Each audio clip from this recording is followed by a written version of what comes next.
arkadaşlar, örgü kanalıma hoş geldiniz. Tığ işi çok kolay ve güzel model bebek hırkası yaptım. Bugün bunun anlatımını sizlerle paylaşmak istiyorum. Hırkanın örgüsü çok kolay arkadaşlar. Bakın şiş örgüsünden farkı olmayan güzel bir model yaptım. Ben bu renkleri kullanarak bir kız bebek için yaptım. Ama siz isterseniz farklı renkler kullanarak aynı modeli erkek bebekleriniz için de yapabilirsiniz. Hırkanın örgüsüne yakadan zincir yaparak başlıyoruz. Yapacak olduğunuz bebeğin büyüklüğüne göre daha az veya daha çok zincir yaparak istediğiniz ölçüde bu hırkayı örebilirsiniz. Bir yaşa da aynı sayıda başlayabilirsiniz. Ben bugün 2 yaş ölçüde anlatıyorum. Siz 1 yaş ölçü için yapacaksanız bu roba sırasını benim yaptığımdan 2 sıra eksik yaparsanız 1 yaş ölçü için olur arkadaşlar. Hırkanın modeli de çok kolay. Bakın şu şekilde yakından gösteriyorum. Kolay ve güzel bir model. Ben bu renkleri kullandım. Siz istediğiniz renk iplikleri kullanarak bu hırkanın örgüsünü yapabilirsiniz. Bu hırkaya takım olarak bir de güzel bir bebek elbisesi yaptım. Bakın bu şekilde. Bu da tığ işiyle arkadaşlar. Hem kolay hem de şık bir elbise bakın. Buna takım yaptım ben. Siz de böyle güzel bir takım yapmak isterseniz bu elbisenin anlatımını ben YouTube kanalıma yükledim. Yapmak isteyen arkadaşlar için bu elbisenin olduğu YouTube linkini izlediğiniz bu videonun açıklama bölümüne ekliyorum. Siz izlediğiniz bu videonun açıklama bölümünde bulunan tığ işi bebek elbisesi linkine tıklarsanız böyle güzel bir elbise yaparak kızınız için güzel bir takım yapabilirsiniz. Hırkanın örgüsünde iplik olarak ana renk olarak beyaz iplik kullandım arkadaşlar. Alize Happy Baby soft markalı bir iplik. Bu iplikten bir yumak iplik kullandım.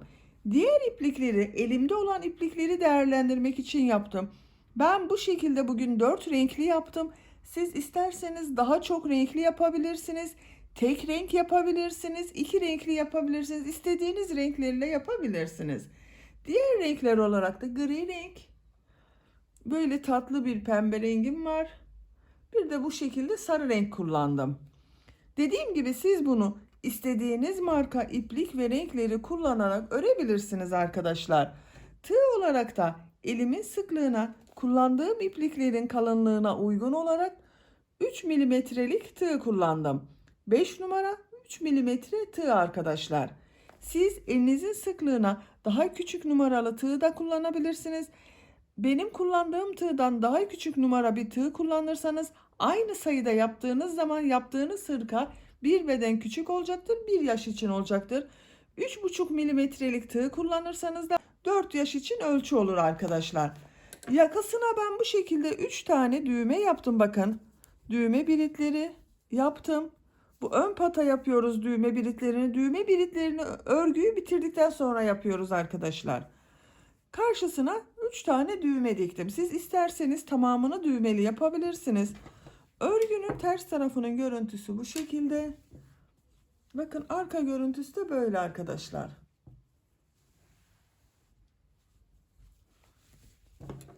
Ölçülerini de size söylüyorum. Başlamadan önce fikriniz olsun. Düğmesini takalım. Daha düzgün ölçü alırız. Kol altının buradan gövde genişliğini ölçüyorum. Bakın 0 ile 28 santimetre. Yüksekliğini ölçüyorum. Omuzdan tam yüksekliğini ölçüyorum. 36 santimetre. Kol altından yüksekliğini ölçüyorum. 23 santimetre. Kol yüksekliğini de ölçelim. Kol altından yüksekliğini ölçüyorum. 21 santimetre. Omuzdan tam kol boyunu ölçüyorum arkadaşlar.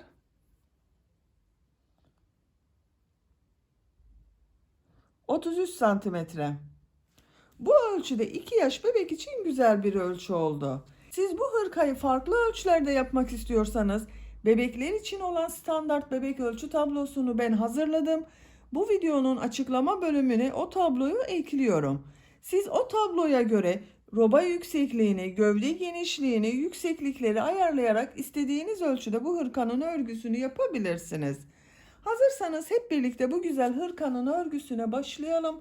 Örgü kanalıma abone değilseniz abone olmayı unutmayın lütfen. Örgü kanalıma abone olmak ücretsiz. Örgü kanalıma ücretsiz abone olup orada bulunan zil şeklinde dokunarak açık yaparsanız kanalıma video yüklediğim zaman ilk önce size bildirim gelir. Örgülerimden herkesten önce sizin haberiniz olur arkadaşlar. İzlediğiniz videolarıma beğeni ve yorumlarınızı da yaparsanız çok sevinirim arkadaşlar. Hepinize kolay gelsin. İyi çalışmalar.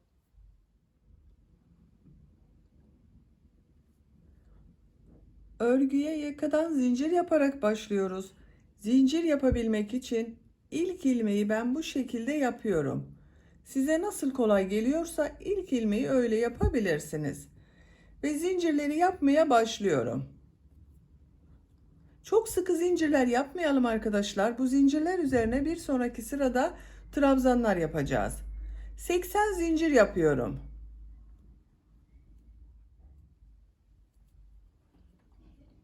80 zinciri yaptım. Çok sıkı zincir yapmadım bakın arkadaşlar, gördüğünüz gibi. Bu 80 zincirin kaç santimetre olduğunu da ölçüyorum.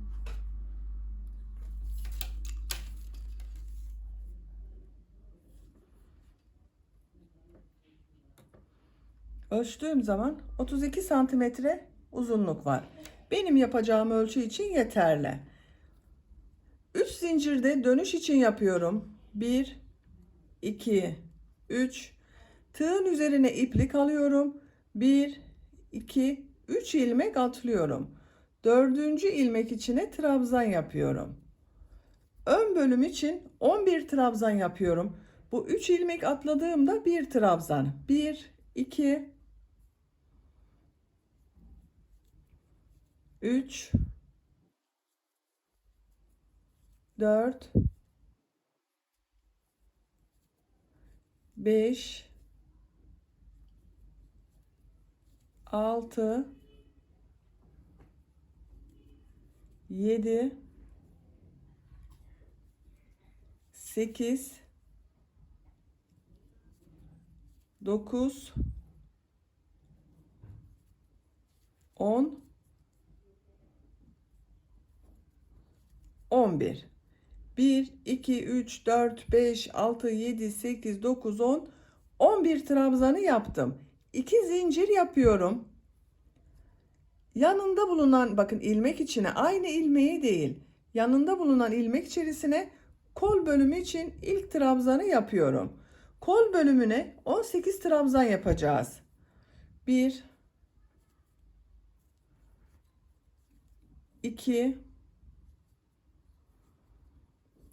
3, 4,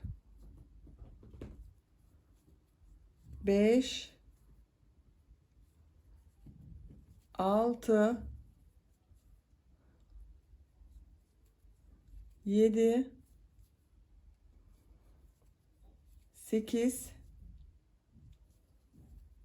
9, 10, 11, 12, 13, 14, 15, 16, 17, 18. Kol bölümü için 18 trabzan yaptım. 2 zincir yapıyorum. Arka bölüm için yanında bulunan ilmeğe ilk trabzanı yapıyorum. Arka bölüm için 22 trabzan yapıyorum. 1, 2, 3, 4, 5, 6, biraz hızlı yapıyorum arkadaşlar bu arayı. 7, 8, 9, 10, 11, 12, 13, 14, 15, 16, 17, 18, 19, 20, 21,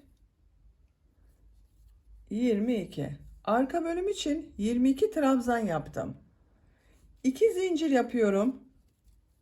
Kol bölümü için 18 trabzan yapıyorum. Bu kolda 18 trabzan yaptık. Buraya da 18 trabzan yapıyorum. 18 trabzanı yapalım. 18 trabzanı yaptım. 2 zincir yapıyorum. Ön bölüm için 11 trabzan yapıyorum. 1, 2, 3, 4, 5, 6, 7, 8, 9, 10,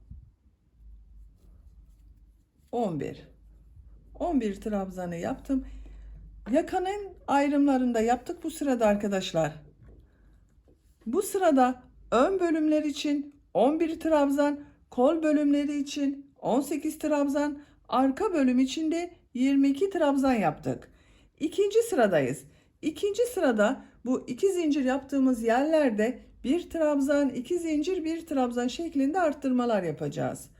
Bir zincir yapıyorum, örgüyü çeviriyorum. İlk ilmek üzerine trabzan yapıyorum. Diğer ilmekleri de trabzan yaparak devam ediyorum.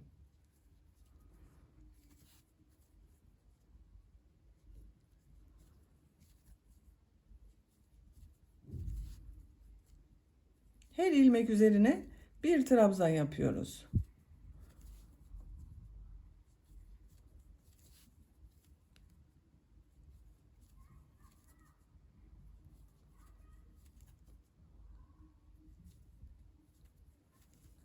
Bakın iki zincir yaptığım yere geldim. Buraya bir trabzan, iki zincir, bir trabzan yapıyorum.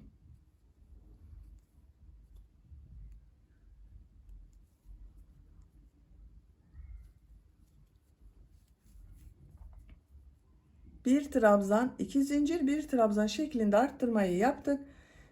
Diğer ilmekleri trabzan yaparak devam ediyorum. Arttırma yapacağımız buraya kadar devam edelim.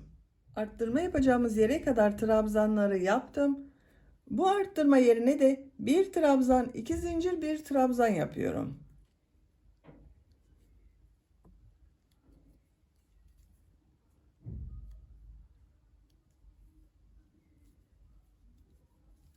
Bakın bir trabzan, iki zincir, bir trabzan yaptım. Bu bir trabzanın birisi kol bölümü için, bir diğeri arka bölüm için oldu. Diğer ilmekleri trabzan yaparak devam ediyorum. Arttırma yapacağımız buraya kadar devam edelim. Arttırma yapacağımız yere kadar trabzanları tamamladım. Bu arttırma yerine bir trabzan, iki zincir, bir trabzan yapıyorum. Bir trabzan, iki zincir, bir trabzan. Kol bölümünde bulunan ilmekleri trabzan yaparak devam ediyorum. Arttırma yapacağımız buraya kadar devam edelim. Trabzanlar yaparak arttırma yapacağımız yere kadar tamamladım. Bu arttırma yerine de bir trabzan, iki zincir, bir trabzan yapıyorum.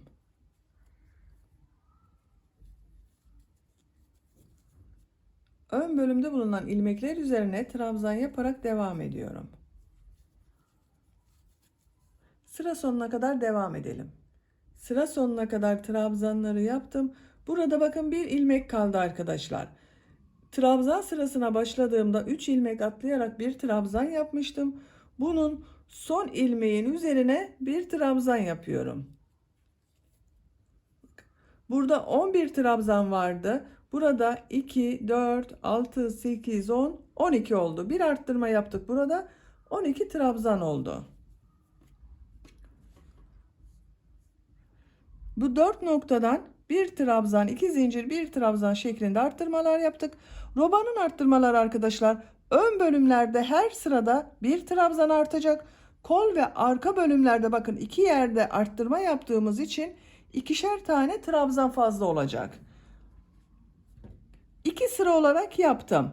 Buradan itibaren ben renkli iplikler kullanmak istiyorum. Siz tek renk yapmak istiyorsanız tek renk ile devam edebilirsiniz. Ben bu renkli iplikleri de kullanmak istiyorum. 3. sırada gri renkli iplik ile başlıyorum. Yine trabzan yapıyorum.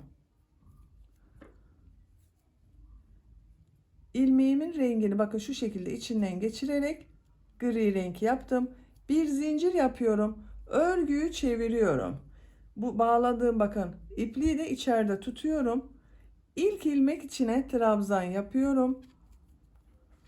Bu beyaz ipi bekletiyorum. Diğer ilmekleri de trabzan yaparak devam ediyorum. Bakın ipliğin ucu da içeride kalıyor. İki taraftan da görünmüyor. Arttırma yapacağımız yere kadar trabzanları yaparak devam edelim. Arttırma yapacağımız yere kadar trabzanları yaptım. Bu iki zincirin içine bir trabzan, iki zincir, bir trabzan yapıyorum.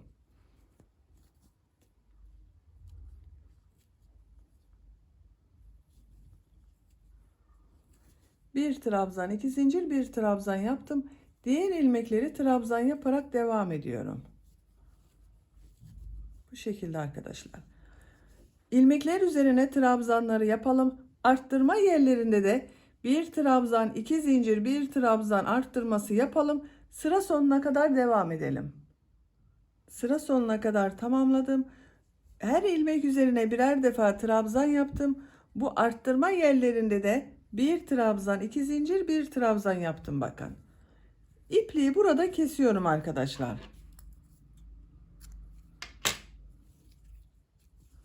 Bakın gri renkli ipliği kestim.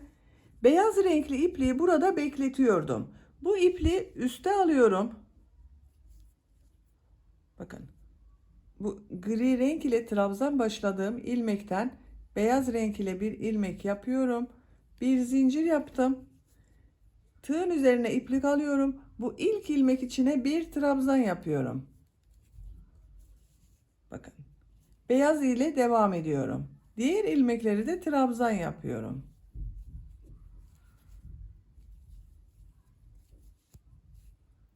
Arttırma yapacağımız buraya kadar devam edelim. Arttırma yapacağımız yere kadar trabzanları yaptım. Arttırma yerine bir trabzan, iki zincir, bir trabzan yapıyorum.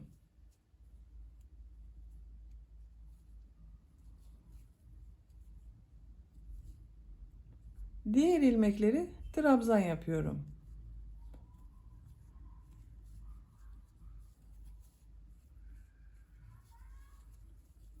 Bu şekilde. Arttırma yerlerinde arttırmaları yapalım. Diğer ilmeklere de birer defa trabzan yaparak sıra sonuna kadar devam edelim. İlmekler üzerine trabzanlar yaptım. Arttırma yerlerinde de bir trabzan, iki zincir, bir trabzan şeklinde arttırmalar yaptım. Buraya kadar tamamladım. Burada size bir püf nokta göstermek için sıra sonuna kadar devam etmedim.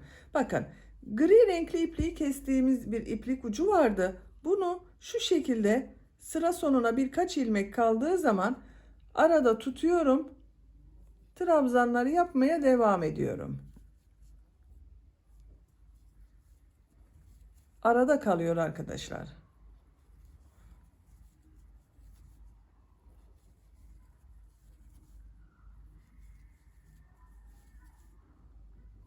Son ilmek üzerine de trabzanı yaptım. Bakın şu ipliğin ucunda kesiyorum. Bakın burası temiz görüntü elde ediyoruz böylece. Bir zincir yapıyorum. Örgüyü çeviriyorum. Yine beyaz renk iplik ile devam ediyorum. 2 sıra beyaz renkli iplik yapıyorum. Şu şekilde trabzanları yapıyorum.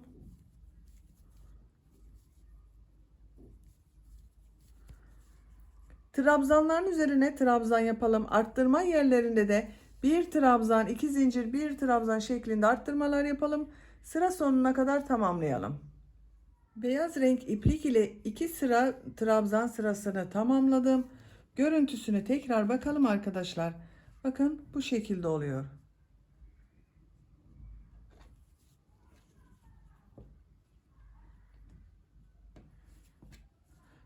Bu sıradan itibaren ben bir renk daha eklemek istiyorum. Böyle sarı bir renk ekliyorum arkadaşlar. İlmeğin rengini sarı renk yapıyorum. Bir zincir yaptım, sağlamlaştırdım. Örgüyü çeviriyorum. İlk ilmek üzerine trabzan yapıyorum. Diğer ilmekleri de trabzan yaparak devam ediyorum.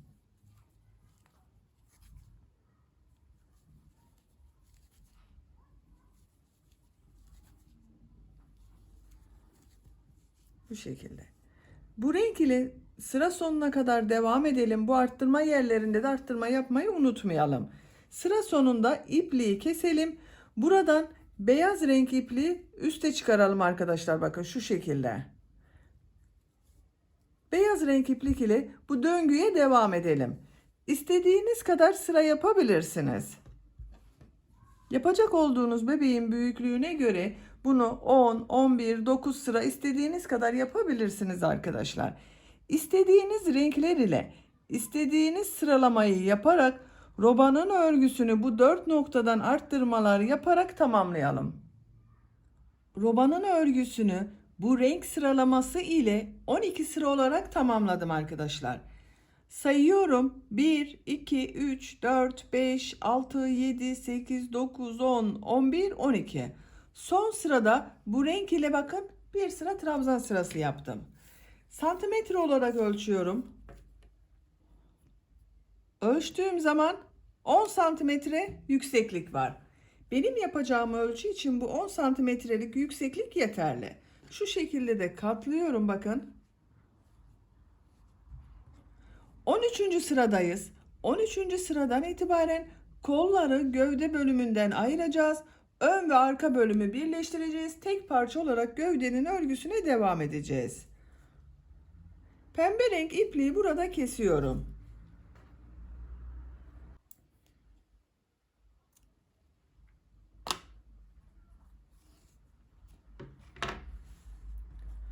Beyaz renk iplik burada bekletiyordum bakın. Şu şekilde ilk ilmekten bir ilmek yapıyorum. Bir zincir yapıyorum. İlk ilmek içine trabzan yapıyorum. Trabzan sırası yapıyoruz yine. Bu arttırma yaptığımız yere kadar trabzan yapacağız. Her ilmeğe bir trabzan yapıyorum.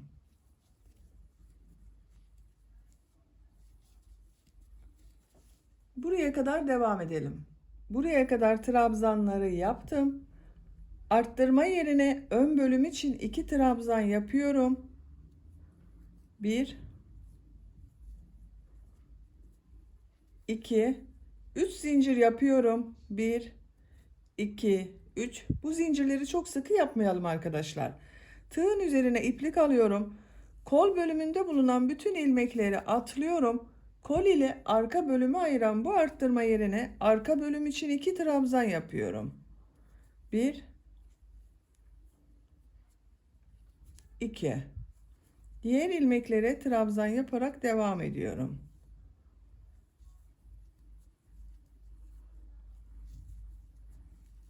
Bakın. Kol altında üst zincir yaptık. Kolu ayırdık gövde bölümünden arkadaşlar. Buraya kadar devam edelim. Arka bölümde trabzanları yaparak arttırma yapacağım yere kadar tamamladım. Arka bölüm için buraya 2 trabzan yapıyorum.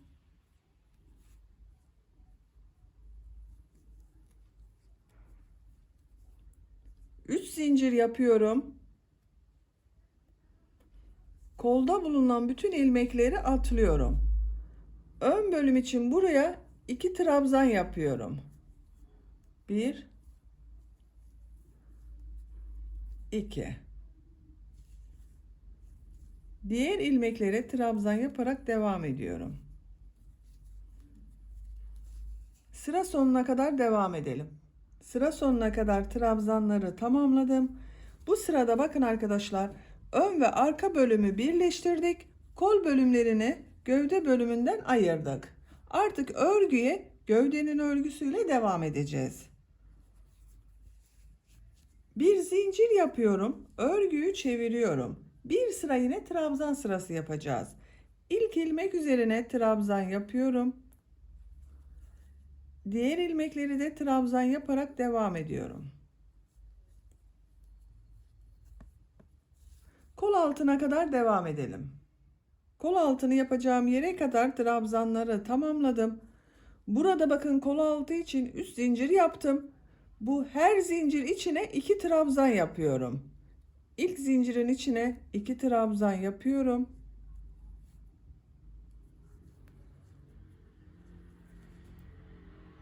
İkinci zincir içine 2 trabzan yapıyorum.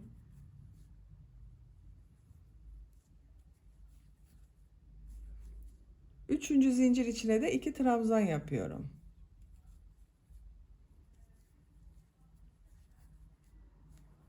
Diğer ilmeklere birer defa trabzan yaparak devam ediyorum.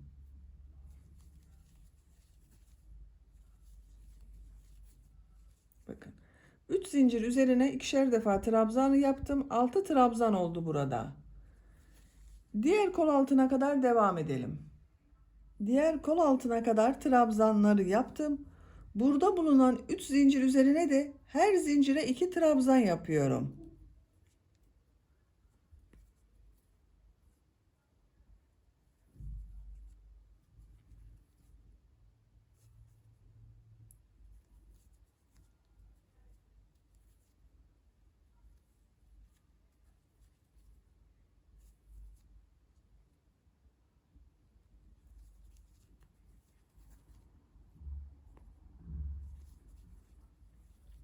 Üç zincir üzerine ikişer trabzan yaptım. 6 trabzan oldu. Diğer ilmeklere birer defa trabzan yaparak devam ediyorum. Sıra sonuna kadar devam edelim. Sıra sonuna kadar trabzanları tamamladım. Kol altının görüntüsü bakın bu şekilde oldu arkadaşlar. Bu sıradan itibaren model yerleştirmeye başlıyoruz. Bir zincir yapıyorum, örgüyü çeviriyorum. Örgünün düz tarafındayım bakın. Modeli örgünün düz tarafından yerleştireceğiz. İlk ilmek üzerine bir trabzan yapıyorum. İkinci trabzanı tığı bakın boşluktan alıyorum. Trabzan yapıyorum. Biraz uzun yaparsanız bu trabzanı daha düzgün örgü oluyor.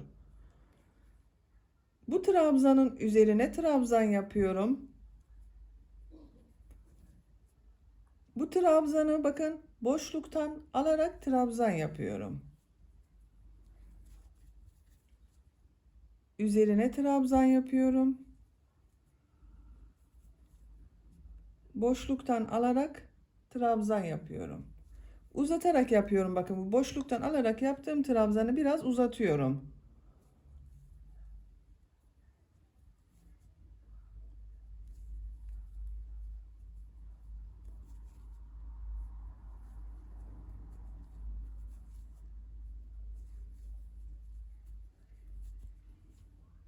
Bu şekilde görüntüsü oluyor. Ters tarafın görüntüsü böyle. Sıra sonuna kadar modelleri yaparak devam edelim. Buraya kadar tamamlayalım. Sıra sonuna kadar tamamladım. Bu sırada bir trabzanı boşluktan alarak trabzan yaptım. Bir trabzanın düz trabzan yaptım arkadaşlar. Bakın görüntüsü böyle oldu. Modelimiz bu. Bunun üzerinden şimdiki sırada sık iğne sırası yapacağız. Bir zincir yapıyorum, örgüyü çeviriyorum. İlk ilmek üzerine bir sık iğne yapıyorum. Diğer ilmekleri de sık iğne yaparak devam ediyorum.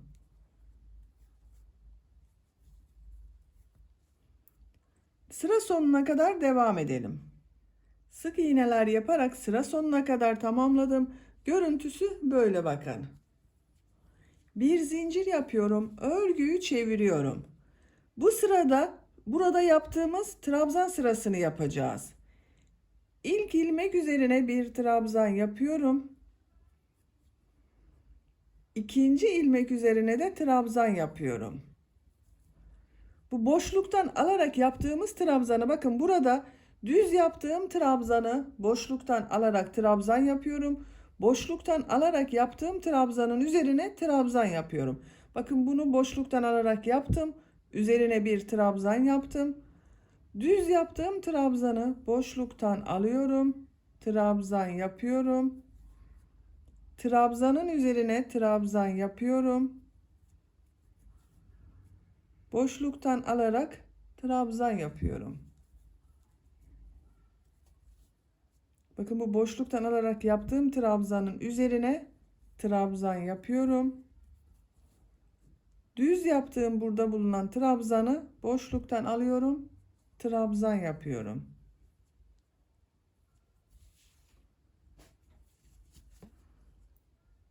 Düz trabzan yapıyorum. Boşluktan alarak trabzan yapıyorum. Bu şekilde görünüyor. Sıra sonuna kadar devam edelim. Sıra sonuna kadar sık iğneler yaparak tamamladım. Görüntü olarak bakın bu şekilde oldu arkadaşlar. 2 sıra model sırası yaptım beyaz renk iplik ile. Bu sıradan itibaren bu roba bölümünde kullandığım renkleri kullanıyorum. Beyaz ipliği burada kesiyorum. Bakın içerisinden geçirdim. İpliği kesiyorum. Gri renkli iplik kullanıyorum. Ben roba bölümünde kullandığım bu gri renkli ipliği kullanıyorum burada. Örgünün düz tarafındayım. Bu sırada bu boşluktan alarak yaptığım ve düz yaptığım trabzan sırasını yapıyorum. Bu ilk ilmek üzerinden gri renkli ilmek ile bir ilmek yapıyorum. Sağlamlaştırdım. Bir zincir yaptım. Aynı ilmek içine bir trabzan yapıyorum. Bu bakın düz yaptığım trabzanı boşluktan alıyorum. Trabzan yapıyorum. Boşluktan alarak yaptığım trabzanın üzerine trabzan yapıyorum. Düz yaptığım trabzanı boşluktan alıp trabzan yapıyorum. Boşluktan alarak yaptığım trabzan üzerine trabzan yapıyorum.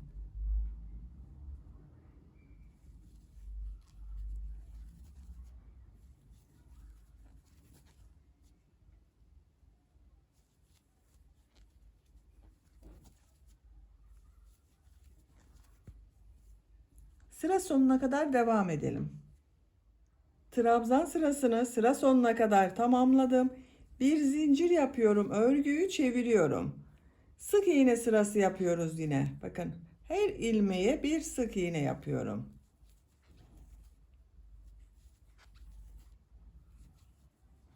Bakın arkadaşlar. Sıra sonuna kadar sık iğneler yapıyoruz. Model anlaşılmıştır galiba. Model bu 2 sıranın tekrarından oluşuyor. Bir sırada bu sırada yaptığımız gibi bir boşluktan alarak trabzan yapıyoruz. Bir düz trabzan yapıyoruz. Örgünün ters tarafından da sık iğneler yapıyoruz. Bu 2 sıranın tekrarıyla modelleri yapıyoruz. Renk sıralamasını da tercihinize göre ister 3'er model sırası yapabilirsiniz, 2'şer model sırası yapabilirsiniz. Bir model sırasında renk değiştirerek istediğiniz gibi renk sıralamasıyla gövde örgüsünü tamamlayalım gelelim. Gövde örgüsünü modelli sıra olarak ben 16 sıra yaptım. Renk sıralamasını da bu şekilde yaptım bakın. 2 sıra beyaz renk ile yaptım. 3 sıra gri renk ile yaptım. Araya bir sıra beyaz renk kattım. 3 sıra sarı renk çalıştım. Tekrar bir sıra beyaz yaptım. 3 sıra pembe renk ile yaptım. Bir sıra beyaz yaptım. Son 2 sırayı gri renk iplik ile yaptım bakın. Siz bunu istediğiniz renk sıralamasıyla yapabilirsiniz. Bakın örgünün ters tarafı böyle oldu. Arka tarafının görüntüsü de böyle. Bu yükseklik benim yapacağım ölçü için yeterli. Santimetre olarak da ölçüyorum arkadaşlar. Bakın şu şekilde ölçtüğüm zaman 19 santimetre yükseklik var. Bu daha burada bitirmedik. Ucuna devam edeceğiz. Ucuna devam etmeden önce ön pat çalışmalarını yapmak istiyorum ben. Ön patları düğme dikmek ve düğme biritini yapmak için yapacağız arkadaşlar. Beyaz renk iplik ile yapıyorum. Siz kullandığınız herhangi bir iplik rengi ile bu ön pat çalışmalarını yapabilirsiniz. Bakın son sırada gri renk iplik ile sık iğne sırasını yapmadım. Trabzan sırasını yaptım. Burada bitirdim. Bu ipliği burada kesiyorum.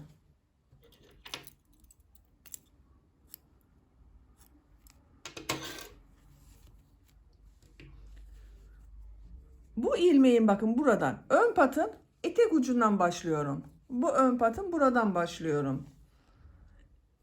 Beyaz renk iplik ile bir ilmek yapıyorum. Sık iğne yapacağız bir sıra. Bir zincir yapıyorum. Aynı ilmek içine sık iğne yapıyorum. Trabzan boşluğuna bir sık iğne yapıyorum. Gördüğüm ilmeklere sık iğne yapıyorum. Elinizin sıklığına göre bu sık iğneleri hangi ilmeklere yapacağınızı kendinize göre ayarlama yapabilirsiniz arkadaşlar.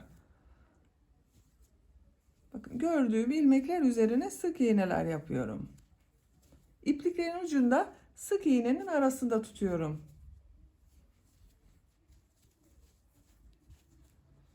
Görüntüsü böyle arkadaşlar. Yaka başlangıcına kadar sık iğneler yaparak devam edelim. Yaka başlangıcına kadar sık iğne olarak tamamladım. Görüntü olarak böyle oldu arkadaşlar. Bakın. Şimdi düğme biriti için yerlerini belirlemek istiyorum. Ben bu roba bölümüne bakın buraya 3 tane düğme biriti yapıyorum. Bir düğme biritine hemen bu yakanın başlangıcı olan buraya, ikinci düğme biritini robanın bittiği yer olan bakın buraya yapıyorum. Üçüncü olanı da ikisinin ortasına şu şekilde bakın katlıyorum.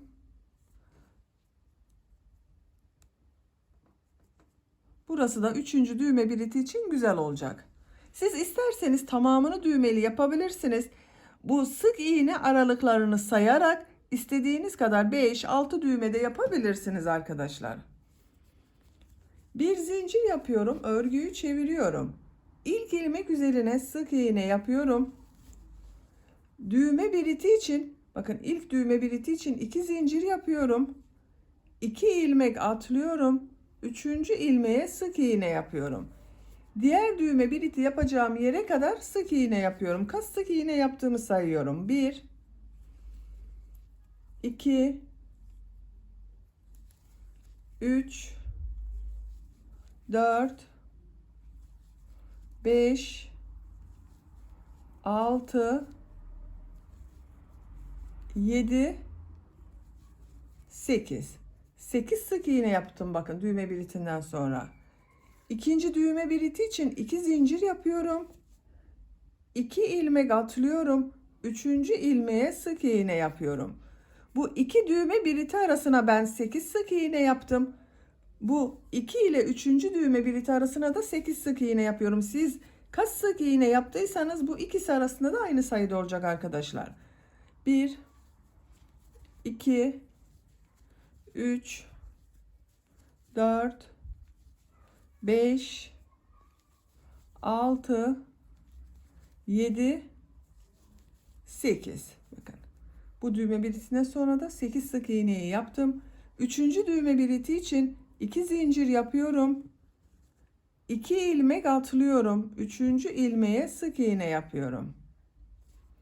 Diğer ilmekleri sık iğne yaparak devam ediyorum.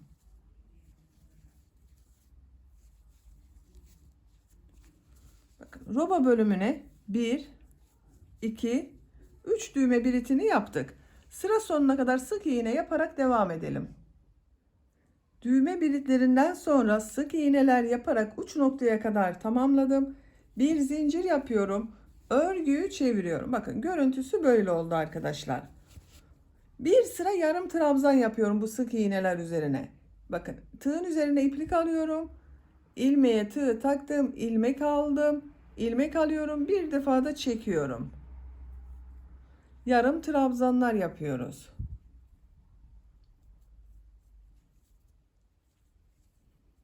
Her ilmek üzerine bir yarım trabzan yapıyorum.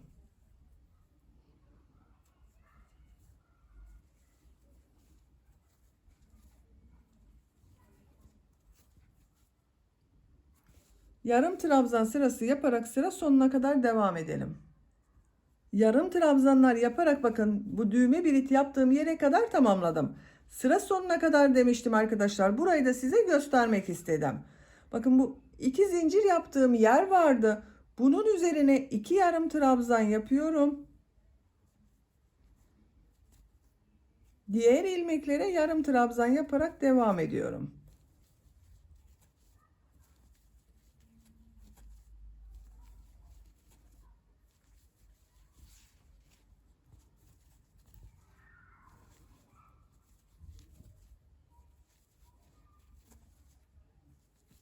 Bakın iki zincir üzerine iki yarım trabzan yapıyorum.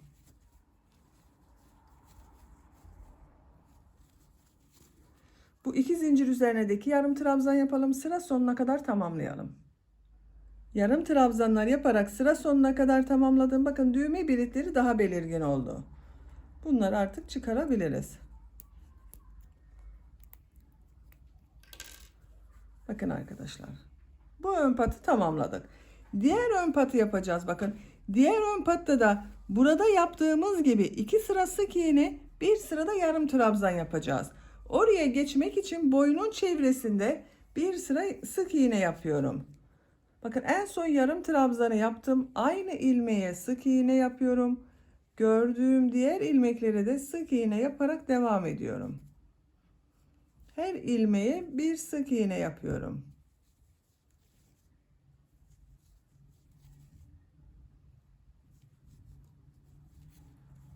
Yakanın çevresinde sık iğneler yaparak buraya kadar tamamlayalım. Burada da iki sıra sık iğne, bir sırada yarım trabzan yapalım. Bu uç noktaya kadar devam edelim arkadaşlar. Diğer ön patın örgüsünü tamamladım. Yakanın çevresinde bir sıra sık iğne yaptım. Bu ön patta da iki sıra sık iğne, bir sırada yarım trabzan yaptım. Bakın buraya düğme biriti yapmadım, düz yaptım arkadaşlar. Bu uca kadar tamamladım. Görüntü olarak böyle oldu. Şimdi uç bölümde bir düz bir ters örgüler yapacağız. Beyaz renk iplik ile devam ediyorum. 3 zincir yapıyorum. Tığın üzerine iplik alıyorum.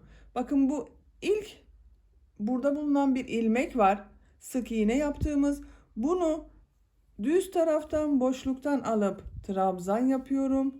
Tığın üzerine iplik alıyorum. Burada bulunan bakın bu sırada bulunan bu ilmeği ters taraftan boşluktan alıyorum. Trabzan yapıyorum. Bakın trabzanların olduğu yere geldim. Burada bu trabzanı boşluktan alıp trabzan yapıyorum. Ters taraftan boşluktan alıp trabzan yapıyorum. Düz taraftan boşluktan alıp trabzan yapıyorum. Bir düz bir ters boşluklardan alarak trabzan yapıyorum.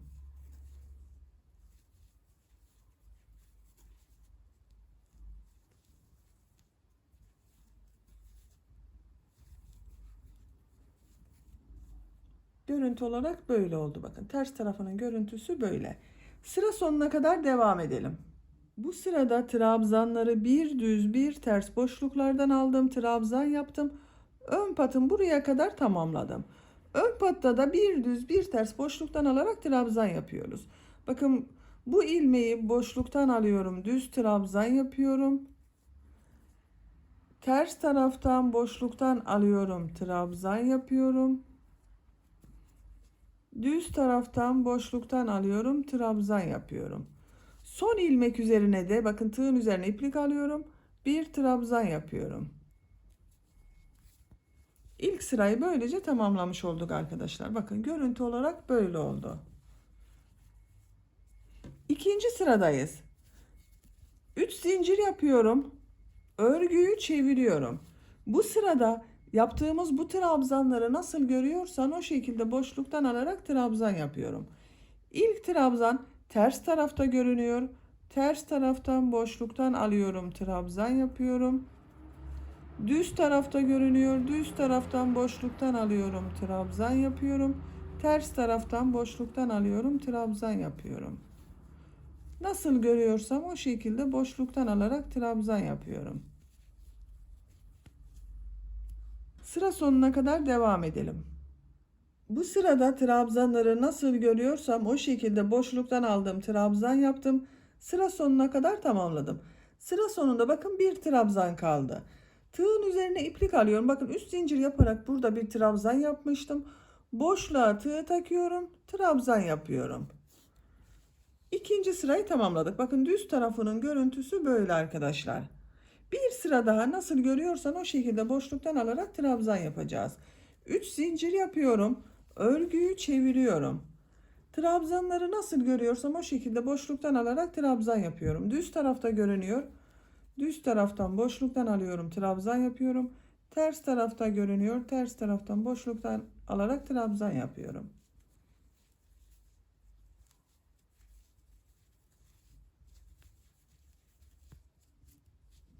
Sıra sonuna kadar devam edelim. Sıra sonuna kadar trabzanları nasıl görüyorsam o şekilde boşluktan aldım, tamamladım.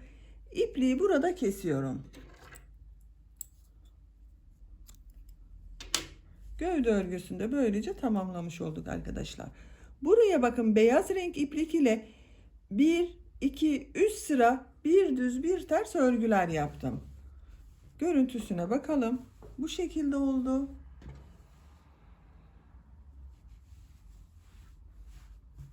Gövde bölümünü bitirdik. Şimdi kol örgüsünü yapalım. Kol örgüsüne kol altından başlıyoruz. Kol altında bulunan bakın ilmekten ipliği bir defa bağlıyorum. Kol altında buraya 3 zincir yaptım arkadaşlar. O 3 zincirin ortada bulunan zincir üzerine bağladım bakın ipliği. Bu ilmekten bir ilmek çıkarıyorum. Bakın beyaz renk ile bir ilmek yaptım. Kolda bu sırada trabzan sırası yapacağız. Bakın kolu gövdeden ayırdığımız sırada gövde bölümünde bu trabzan sırasını yaptım. Kolda da aynısını yapıyorum. Tığın üzerine iplik alıyorum. Bu arttırma yerine gövde bölümünde yaptığım gibi 2 trabzan yapıyorum. 1 2. Diğer ilmeklere birer defa trabzan yapıyorum.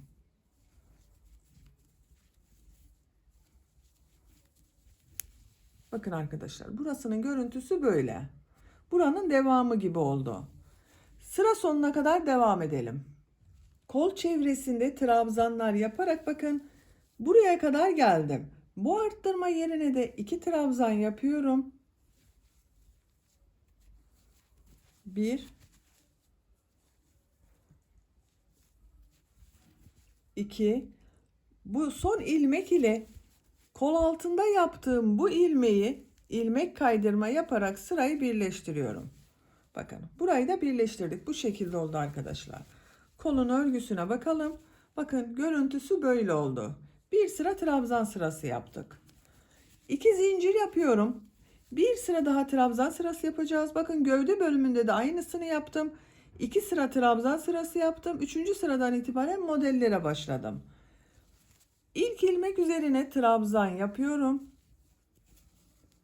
Diğer ilmekler üzerine de birer defa trabzan yapıyorum.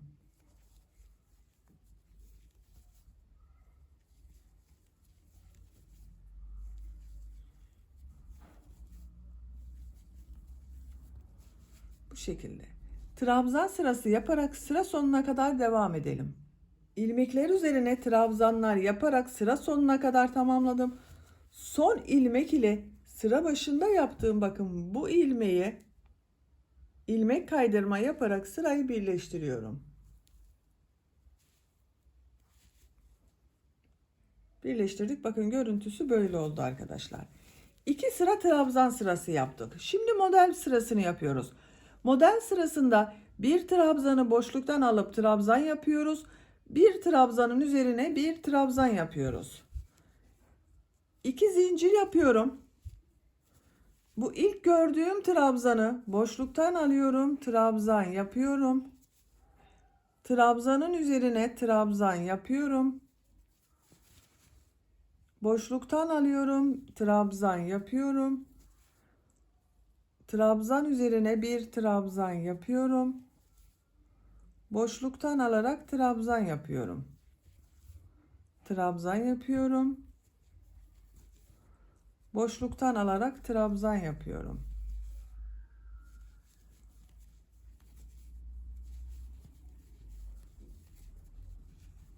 Görüntüsü böyle bakın. Sıra sonuna kadar devam edelim. Sıra sonuna kadar tamamladım. Sıra sonunda bulunan bakın bu trabzanda boşluktan alarak trabzan yaptım. Bu ilmek ile sıra başında yaptığım bu ilmeği ilmek kaydırma yaparak sırayı birleştiriyorum. Bakın bu 2 zincir yaptığımda düz trabzan yaptığım trabzan oldu. Bir sıra sık iğne yapıyoruz. Bakın gövde bölümünde de aynısını yaptım. Burada da aynısını yapıyorum. Bir zincir yapıyorum. Örgüyü çeviriyorum. İlk ilmek üzerine sık iğne yapıyorum. Diğer ilmekleri de sık iğne yaparak devam ediyorum.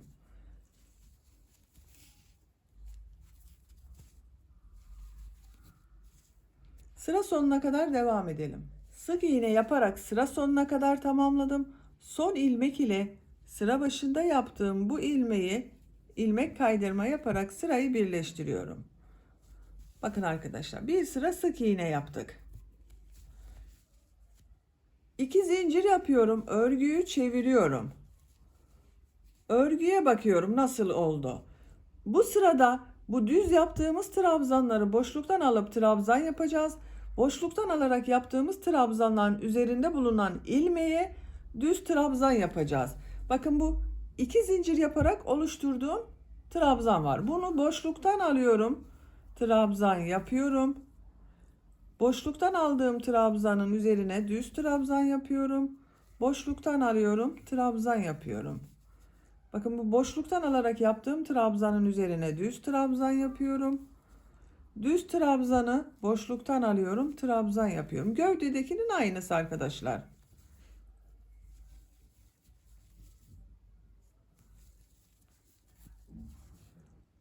Sıra sonuna kadar devam edelim. Sıra sonuna kadar modelleri yaptım. Son ilmek ile ilk ilmeği ilmek kaydırma yaparak sırayı birleştiriyorum. Bakın arkadaşlar, birleştirmeyi yaptığımız yerin görüntüsü böyle. Bir zincir yapıyorum, örgüyü çeviriyorum. İlk ilmek üzerine sık iğne yapıyorum. Diğer ilmekleri de sık iğne yaparak devam ediyorum. Bakın ben örgüyü çevirerek örüyorum arkadaşlar. Gövde bölümünden görüntü farklılığı olmasın diye çevirerek örüyorum. Siz isterseniz çevirmeden düz devam ederek de örgüye devam edebilirsiniz. Bu şekilde sıra sonuna kadar devam edelim. Sıra sonunda ilmek kaydırma yaparak birleştirelim. Bir sonraki renge başlayacağız arkadaşlar. Kol bölümünün örgüsünü gövde bölümüyle aynı sıralamayla da yapabilirsiniz. Tek renk de yapabilirsiniz. İstediğiniz gibi yapabilirsiniz.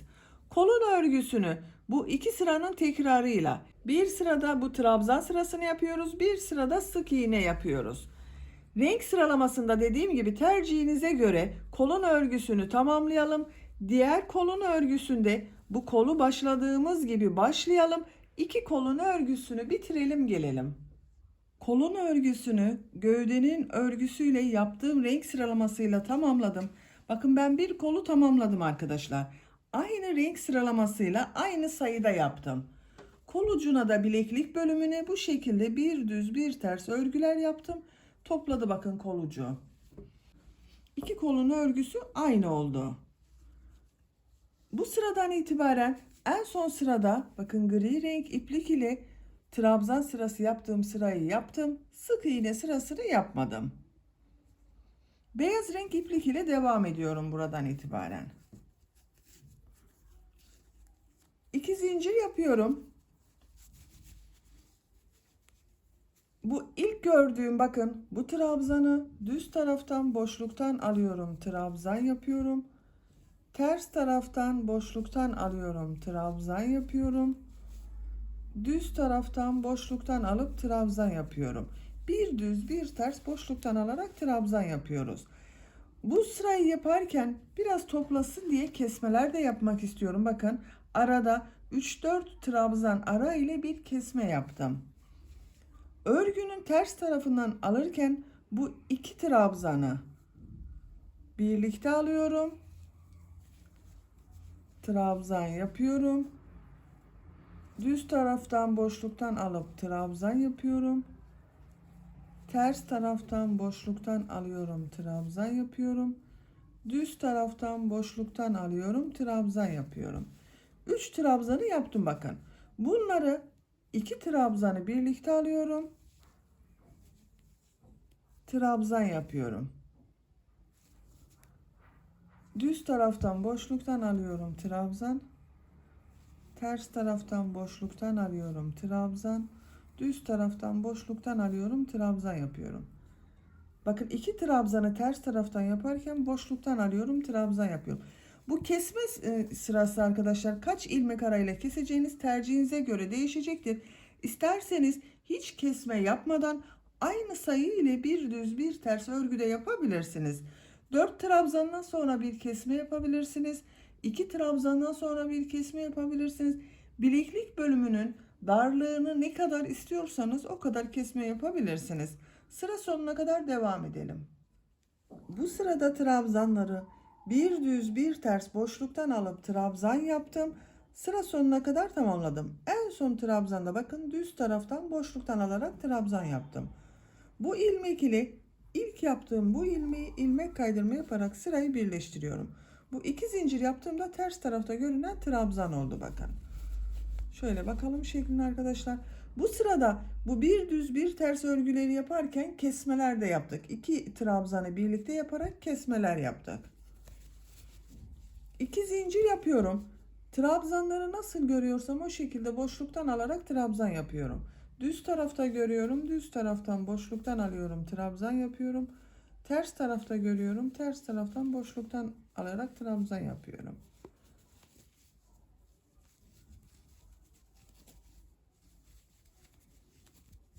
Bu şekilde. Sıra sonuna kadar devam edelim. Sıra sonunda ilmek kaydırma yaparak sırayı birleştirelim. Tekrar bir düz bir ters nasıl görüyorsan o şekilde boşluktan alarak devam edelim. Kolun örgüsünü bitirelim. Bileklik bölümünü 4 sıra olarak tamamladım. Son ilmek ile ilk bu ilmeği ilmek kaydırma yaparak sırayı birleştiriyorum. İpliği kesiyorum.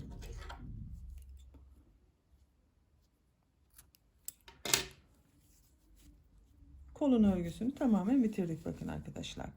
1, 2, 3, 4 sıra bir düz bir ters örgü yaptım bileklik bölümünde. Görüntüsü böyle oldu. Çok güzel oldu bakın hırka. Düğmelerini de diktim ben arkadaşlar. Düğme iliği yaptığım bakın bu ön patın karşıda bulunan pata tam karşısına gelen yere 3 tane düğme diktim. 3 düğme biriti yaptım. 3 düğme diktim. Örgünün ters tarafının görüntüsü de bu şekilde.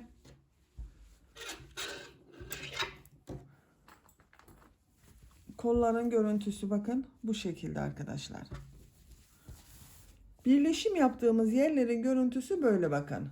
Hiç belli olmuyor. Kol bölümünde birleşim yaptığımız yerlerin görüntüsü bu şekil.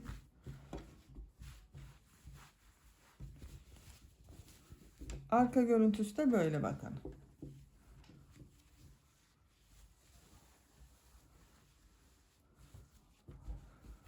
Çok şık ve çok güzel oldu gördüğünüz gibi.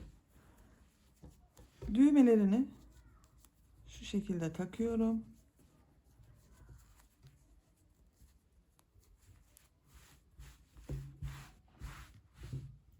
Bitmiş olarak size ölçülerini söylüyorum.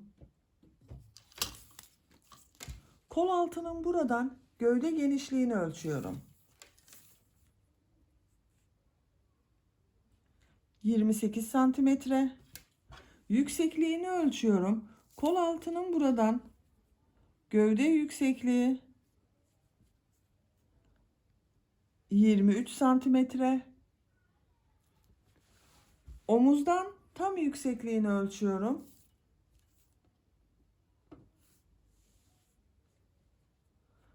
36 santimetre. Kol yüksekliğini ölçüyorum arkadaşlar.